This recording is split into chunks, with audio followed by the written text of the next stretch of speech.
Hello, and welcome to the studios of Easthampton's eMedia. I'm James Sullivan, and this is another episode of Pioneer Valley Life, right here in Easthampton, part of the Pioneer Valley. And today my guest is Lindsay LaBonte, who is a loan originator with Applied Mortgage. I am. So welcome to the show. Thank you. And you have grown up in this area, you were saying, and your business, your office is in Northampton? Correct. But you live in Southampton now. Yeah. Okay. Yeah. Yeah. Yep. So I grew up in Northampton.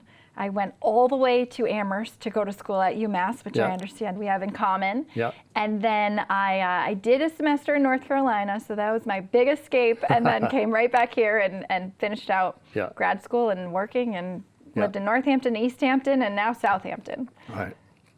And so how long have you been in the loan originator business? Pretty much since I was born. So I do joke. So my dad owned the company originally. He started in 1987, I think. And so basically, of course, I have a brother who's a year younger than I am. We'd see my dad working out of the home office sometimes and follow him around and have our own little briefcases. Officially, though, when I was 16 and legally could get a summer job and then kind of part-time work through school, I started, and I used to basically get his salads for him. That was kind of my first job. I'd do a lunch run, I'd do some filing, answer the phones, and then I always just joked that he couldn't get rid of me, and now I run the place. So he worked for me in the end. Yeah. So is there a do you have to go through a licensing process to get where you are? Yeah. Well, what was interesting is, so I started 2006 is when I was 16. So you can do that math. And so there wasn't as strict or really any licensing process at that point. And you may remember 2008 housing crash, and a lot of mortgage brokers and lenders and originators were painted, potentially rightfully so, to be the bad guys during that time. There was a lot of many mortgages done that maybe shouldn't have, because there really just weren't a lot of restrictions. And there was subprime lending and no income documentation needed, and all these things that seem crazy now because it's very regulated. But after that, regulations came along, and all loan officers had to take a course, a 20-hour course, plus a state exam and a federal exam. And then every year we have to do recurring continuing ed, usually 8 to 10 hours. And sometimes it's different per each state. So you don't have to go to college necessarily to be a loan officer, but you do have to be able to pass the licensing exam. An interesting thing is that actually banks, FDIC banks, are not required to be licensed. So loan originators in a bank don't need a license. They're considered, because they have other oversight, from I guess other government regulators, that they're trusted to do their own internal process. But if you work for an independent mortgage company or broker, you've got to do the licensing. Right. So it's interesting in that I would have always associated mortgages with banks exclusively, so finding out that you have a mortgage company and you're a lender, what is your source of funds? What does it actually mean? That's such a common question, because it is the most. You need a loan. Usually you go where your checking and savings is, right? But there are banks and credit unions, and there are mortgage lenders, and there are mortgage brokers. Those are kind of the three most common entities that you'd get a mortgage from. And so lenders, now really everybody ultimately is kind of getting their funding from the same source. Fannie Mae and Freddie Mac are government-sponsored entities. Mortgages get traded and sold in the market, like in your retirement portfolio or stock portfolio. There's probably some mortgages in there. And so there are investors that are basically, the money is running back into the bank or the credit union or the lender or the broker to actually give the money to the homeowner. So it's kind of like this big circle, right? Homeowner gets their loan, mortgage-backed securities get traded in the market gives back to the investors, who then give more loans, and so on and so forth. I see, Many times banks or credit unions may only have certain loan programs that they want to give to people, whereas lenders and brokers, because all we do are mortgages, we have to know what we're doing. We have to have many programs. Usually we have a larger array of options, maybe for lower credit or lower down payment, or I don't know, some banks don't like to finance condos. We can do that. There's sort of all these little nuances. Yeah, it's like kind of having a giant matrix in my brain that Right, yeah. for the mortgage world, and then I don't have any space for anything else in there. So do you view yourselves as competitors to banks? Is it a competitive situation? It can be. Some people do. I'm really collaborative in nature. So what I actually love to find out is what can banks do that I maybe can't? Because there are certain things, like I don't do any commercials. So if somebody came to me and they wanted to buy this building that we're sitting in, I actually don't do that. I only do residential houses that people are going to live in, or smaller rental properties. So for me, the way I view a bank is how can I figure out who can help where I can't, so at least I can make that exchange and I can still help the person, although indirectly, and vice versa. A lot of the bank relationships we have, even though it's an informal relationship, if they can't do a 680 credit score or something, they'll send the person my information to be able to help. But yes, on the face value, people do tend to consider, do they go to a bank or do they go to a lender, and then they sort of see what services are available from each. So it's up to them to really pick the best deal for them. Exactly. So so they have to know about something about a company like yours actually exists. Yeah, right, exactly. Yep, and that's a big part of what I find so interesting and fulfilling about being a loan originator in the more independent mortgage space is that we are going out and we are marketing and selling our services and doing podcasts like this, just for fun or whatever. It maybe uses a different set of skills than if you're employed by a bank. You're actually really more of a 9-to-5 employee, which doesn't mean that, there's certainly plenty of loan officers in banks who are very passionate about what they do, and they'll still go out and shake the hands and, sing the praises of the bank, but it's not necessarily a job requirement because they're on their salary, and they're going to get the leads that come in from people that have their checking and savings accounts with the bank. Right. Potentially. Whereas you're dependent upon creating a steady flow of customers. Exactly. Yeah. From whatever marketing efforts you make. Lots of phone calls. Yeah, sure. Lots of events. Yeah. We do a lot in the community. Also being in the financial sector, there's profit, right? And so we've always felt like it's a part of our core values and mission to give that back as much as we can to the community. And so it helps in both ways, right? We're being philanthropic because we want this area to be the great place that it is, and have people come here and want to raise their families here and want to buy and sell houses here and raise their businesses. And also, it helps to get our name out. So most of what we do for marketing efforts, we really don't do a lot of paid advertisements. It's usually Chamber of Commerce support, e-media, right? Like whatever, Boys and Girls Clubs, other organizations that we can kind of pour into that way. Right. Yeah, and meet with the community. Right. Because my previous guest was actually, I don't know if you know it, Tara Brewster. Yeah, of course. Yeah, I'm sure you do. Yeah. Yep. Yeah, and that, she comes at it from a different perspective, basically, but still, it's the same thing of, she wants the business to go to Greenfield Savings Bank. Yeah. She doesn't want it to go to any other bank. Exactly. They're competitive. Yeah. Because the more money they have coming in, the more they can lend Give out. Exactly. Right. Yeah. And Greenfield's done a great job of actually creating that role that Tara has, which most banks didn't really have an outside, I don't know, her title is so long, I don't even remember it, but an outside kind of community relations type person. And she just excels in what she does. So so it's a similar concept that we have is basically being out there and being that point person.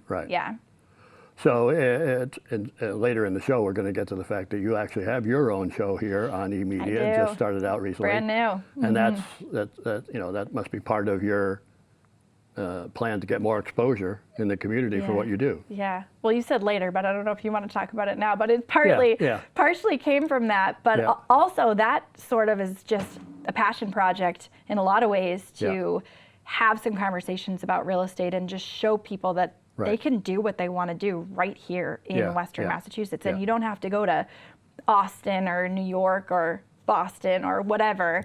You can still do very well in real estate here. Because that was the other thing. I really, it's nice to know what you do as a business, but you must have a perspective about what's the state of real estate in the Pioneer Valley these days. Yeah. And is the turnover of houses, I see here in Easthampton, you see signs go up all the time and they go down pretty quickly. So it seems to be there's still a lot of demand, but also the prices are skyrocketing. Yeah, and, it's tough for people. Yeah, but it seems as though there are people that can afford to pay the prices, and people who have been here for a long time are making a profit because they're getting out and going somewhere else or retiring, whatever.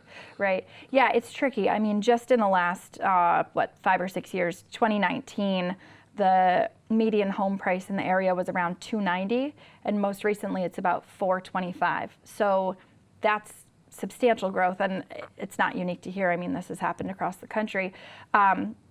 What I find in thousands of conversations I have per year, it's so tough because I go from one conversation where, maybe it's a new family starting off, but they make over $100,000 a year. You'd think, and certainly in 2019, a family could afford to buy a starter house and be fine, and they can't, or maybe they can, but it's so competitive out there that they're getting beat out by people who can offer higher or can buy cash. And then the next conversation is like someone who maybe is relocating from a city and just sold a big house or has family money or early inheritance, and they're fine paying $800,000 because they can put $500,000 down. And there's what I see now more than ever is that big disparity.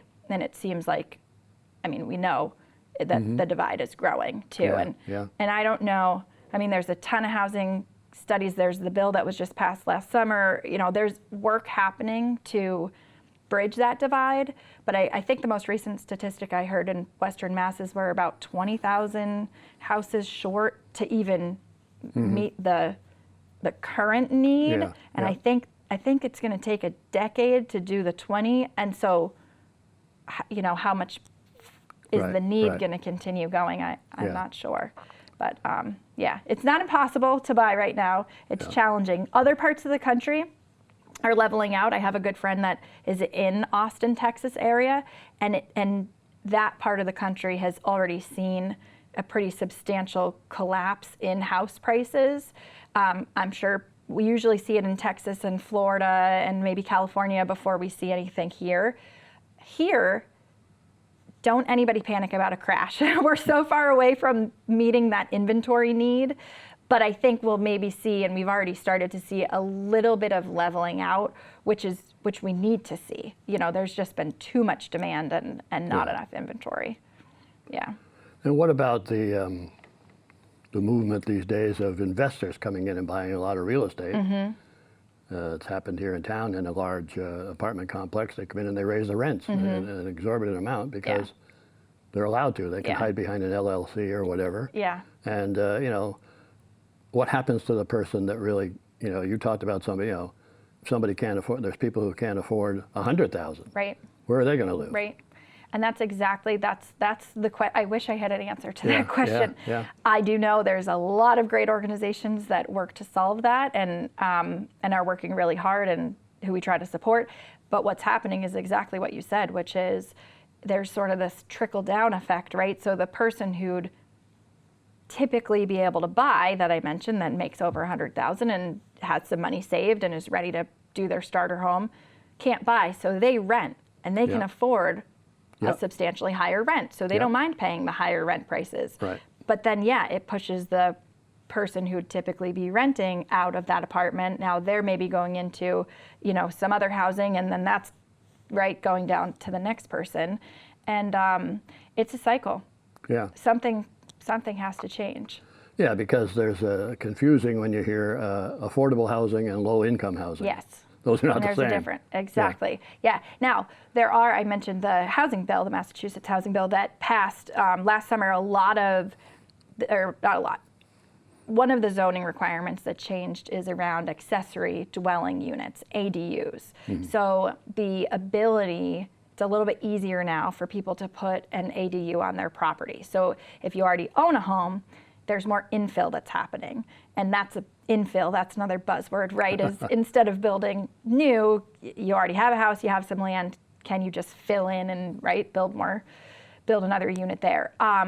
I think that will help in a lot of ways. I've seen people already who've asked about financing options, and I think the spirit of that is not to have the person use it to make a lot of rental income. It's really more for extended family or maybe a child with disabilities or whomever. Right.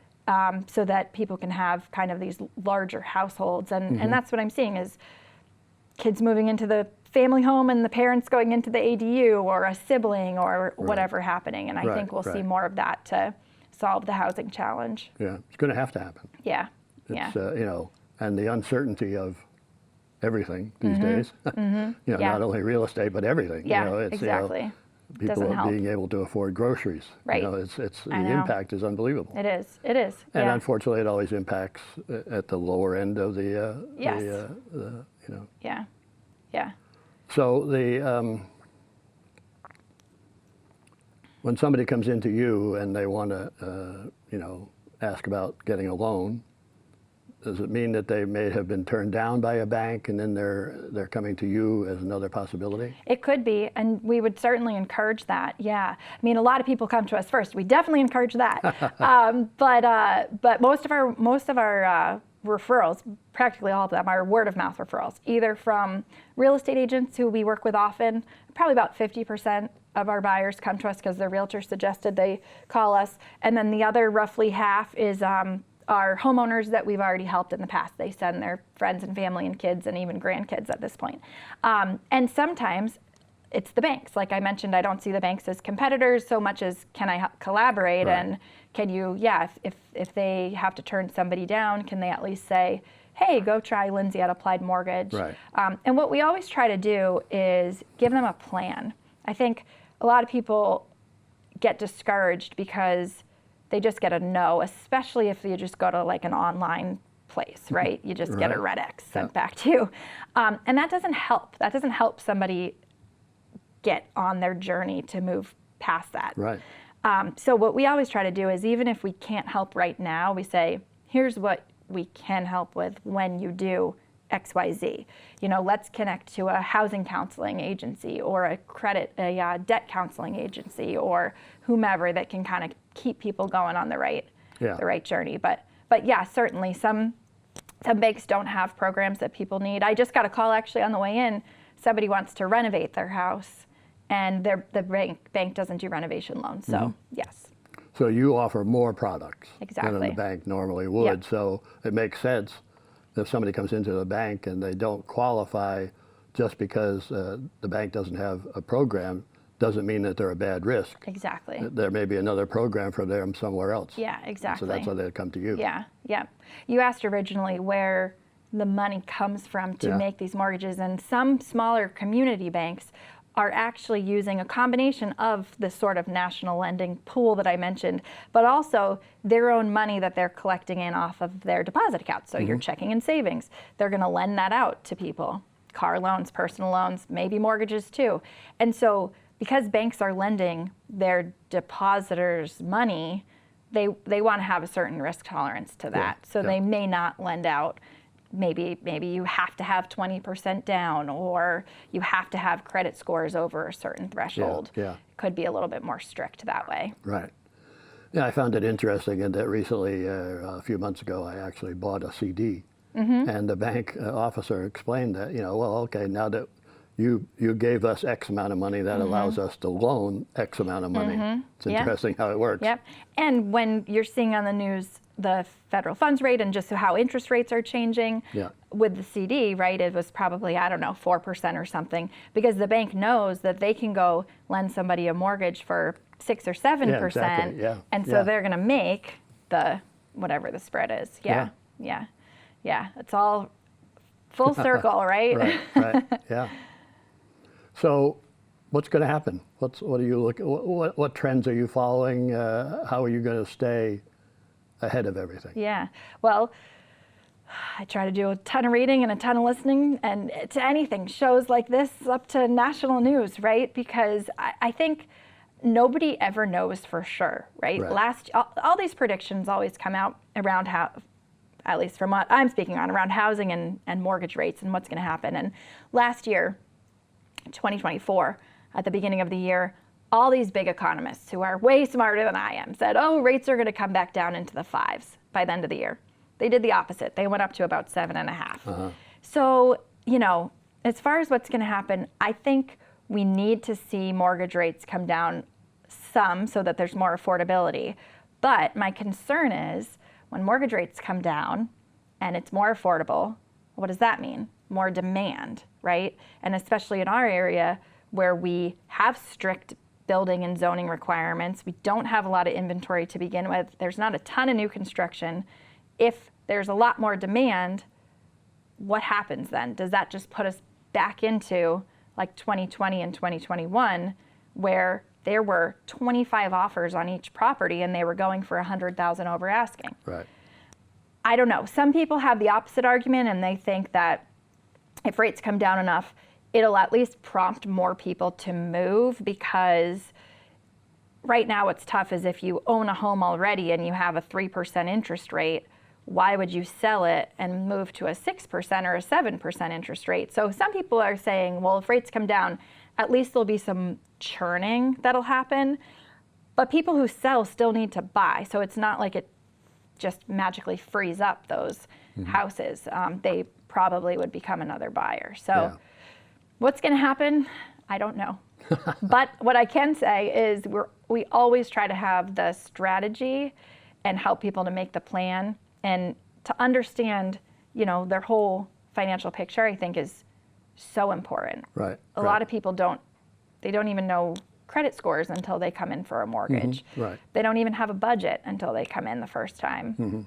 So that Finance 101 is a tough part that's lacking in our whole education system.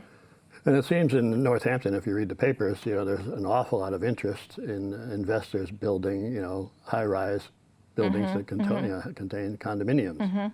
Yeah. There's about 4 of them on the books right now in Northampton, at least, I think. Yeah. And that kind of, that worries a lot of people. Yeah. Who live in the area. Yeah. And but I mean that if that's what the demand is, I can't see why developers wouldn't do it. Right. Exactly. And I guess on a positive side of it, I understand why people might not want it to happen, but maybe it pulls some people out of homes, of single-family homes, who are just kind of waiting. Yeah. Maybe they want to move into one of these condos, and then that opens up a more reasonably priced single-family home for another family to move into. Right. So maybe, even though it's, people say, well, these are just more high-end, or the opposite, oh, these are low income or affordable, we don't want them, but maybe it frees up the middle too, if there's just more inventory in general. Right. So you're glad you're in the Northampton area? I am. I mean, I never left, right? Yeah. I left for 3 months. I think we have a really special place where people want to be here, they want to live here, they want to have businesses here. We have such a high percentage of nonprofit organizations comparatively, entrepreneurs comparatively, and it's been a really great, supportive community. I have a family now too, so for my kids, they're 3 and 4, so we're just starting out. But it's a place that we want to stay and continue to thrive. And even from a business perspective as well, your business probably would do better here than it would in a lot of other places. Yes, and we still, I think, because I have a lot of friends who are in the business that I've made over the years, and they're in different markets, and we have such a unique market where it's really still mom and pop, and it's focused on local and it's focused on community. And in the real estate world, that's changed a lot, where there's bigger national corporation, national companies, kind of all these different affiliations happening between lenders and realtor offices and all this different stuff. And I think in the Pioneer Valley, there's still a lot of good old-fashioned handshake, belly to belly, and that makes it a really great spot. Right. Okay, so now it's time to segue into the fact that you have your own show here on eMedia. Thank you. Yeah. Just started the idea a couple months ago. eMedia has been awesome and helped me get it off the ground. And really, I sit down with people who are doing anything and everything in real estate with the goal of showing our listeners that you can be a successful homeowner, landlord, developer, attorney, realtor, insurance agent, whatever it is, all the parts that make the real estate market go round. And I believe that a thriving real estate market goes hand in hand with a thriving economy and a thriving community. And over the years, I've had thousands of success and not success stories, right? I'm And sure. it can give a platform for those stories to get out there. Right, I think that's important. Yeah. People need information. Yes. That's what, at the end of Exactly. the day, it comes down to that. Yep. And we all get our information so differently now than Right, we right. than we That's used true. to. Yeah. 50 years ago, we wouldn't have been sitting here in this podcast studio. Probably not, no. But, so what, you've had 2 shows so far? I just had my third one hit this morning. Oh, good. I think. Did it, Jackson? I don't know. Yeah. Okay, well, that's good. Because, people can learn important information, but I'm sure you're learning as you go along on Yeah. how to, Yeah. how to produce, how to talk, how to be, in Yeah. front of a camera, especially, it's more important that your guests feel Yeah. good in front of a camera, et cetera. Actually, that's been a huge piece of the puzzle. And I've been taking notes from other podcasts that I've now been listening to a different way and even have been guests on some others too. So I'm taking notes from you.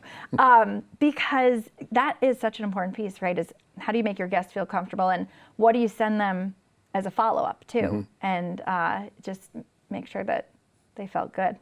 And then the listeners also get Right. a good result that way.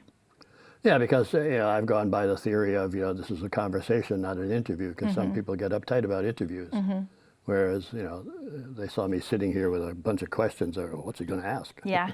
And but I mean, it's more important to just get out what you want to get out. And Yeah. we're here to tell your story. Yeah. So Yeah. you've told a lot about the story, but I think it's a good decision because you're taking advantage of modern media and the fact that Easthampton's eMedia is here to facilitate that. And it's great to awesome. have that available. It is. And it's just for you to figure out how to draw an audience. Exactly. Because that's the hard part because you don't Right. really know. Right. In a lot of ways, how many people saw it or whatever, or how did I do? I know. I always joke. I'm like, I know I have 3 listeners. My mom, probably not even my husband actually. So maybe it's only 1 or 2. Yeah. Right. Whoever was the guest on the show. Right. But yeah. But I think the other thing is that there's other ways that then the story can be segmented and shared. So maybe somebody doesn't sit down, or a million people don't sit down and listen to the whole interview, but maybe they see the YouTube that eMedia shares or the Facebook post about it or whatever. And like you said, it's all just getting information out there and sharing stories, which is great. I still have a notebook, so that's what I'm working on. My most recent guest, I think I've recorded about 7 or 8 so far, but I had my paper, but I didn't look at it as much. So I'm getting there slowly, but yeah, definitely not a professional. Yeah, but I'm not a professional either. It's just, this is just something I've settled into that I'm comfortable with. And I hope to make, the people that are here comfortable as well. And You have. Usually I get that feedback. So. You definitely have. Thank you. Yeah. So, So your website for your business will be added into the show, as well as the name of your show here on eMedia is? It's Real People Real Estate. Thank you. I Okay. should have said that. And like my show, it'll appear occasionally. It's not like it's on every Monday at 10 o'clock. That's not the way it works. Yeah. Yeah. Ours is roughly every 2 weeks is the goal. Yeah. Mine could be 2, could be 3. It just Yeah. depends. Sometimes I have to sit and think, who do I want on the show next time? Yeah. And sometimes I get turned down. Yeah. People just don't want to do it for Yeah. whatever reason. But, Yeah. Well, it's intimidating. Like you said, you come in and it's a whole studio and I shouldn't say it shouldn't be, but it doesn't have to be intimidating. But I think some people just don't Oh yeah, for sure. don't Oh, want to yeah. be on No, not at all. camera or recording. Right, exactly, yeah, yeah. But it's yeah. always, I think it's always fun. Yeah, right. Okay, well, hopefully a lot of people will tune in. And your people, I know you have some staff people that are helping you promote. Yes. And you've got a team that's going to work on getting you exposure. And, Yep. you know, yours is the type of show that could go statewide, could go anywhere, you know, really. We'll see. Because there's a need, no matter where Yeah. people are buying houses, Yeah. they still have to have the information about Right. what to do from day Right. one, Yeah. how to go about it. Exactly. Yeah. Yeah. And I'm hoping to get some more economists and Yeah. maybe politicians and Yeah. dive Sure. in a little bit more to the question that you Great. asked, which is Yeah.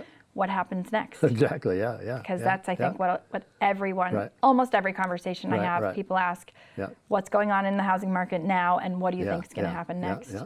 Well, that's, you know, if you get that, people are going to go, let's see what Lindsay has to say. Right. That's great. Right. Yeah. Thanks very much for being my guest. Thank you. I really appreciate it. Sure, This anytime. was a lot of fun. Yeah, good.